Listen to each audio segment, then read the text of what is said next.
আজকে আমি এক নতুন ধরনের চিকেন রেসিপি তোমাদের শেয়ার করে দেখাবো। এটাকে তোমরা টমেটো চিকেনও বলতে পারো।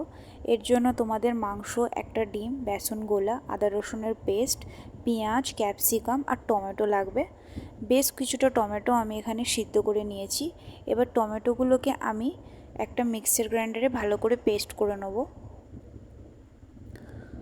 পেস্ট হয়ে গেলে সিদ্ধ করে রাখা টমেটোর জলটাও এখানে মিশিয়ে একটা ঘোল মতো বানিয়ে দেবো।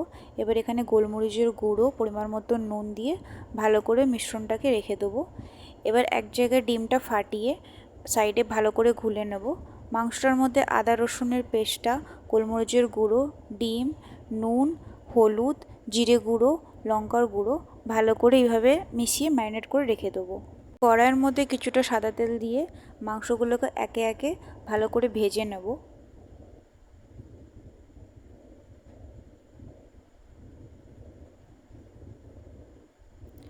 মাংসটা এখানে ভালো করে ভাজা ভাজা হয়ে এসছে। এবার মাংসগুলোকে একটা প্লেটের মধ্যে তুলে নিচ্ছি।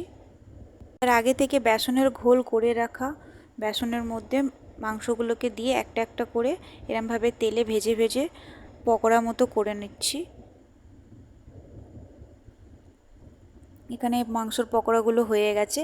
এবার কড়াই আর একটু সাদা তেল দিয়ে ক্যাপসিকাম আর পেঁয়াজগুলোকে হালকা ভেজে এগুলোকে সাইড করে রেখে দেবো।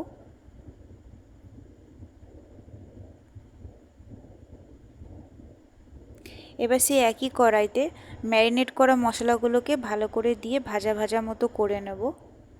এখানে ভাজা ভাজা হয়ে এসছে।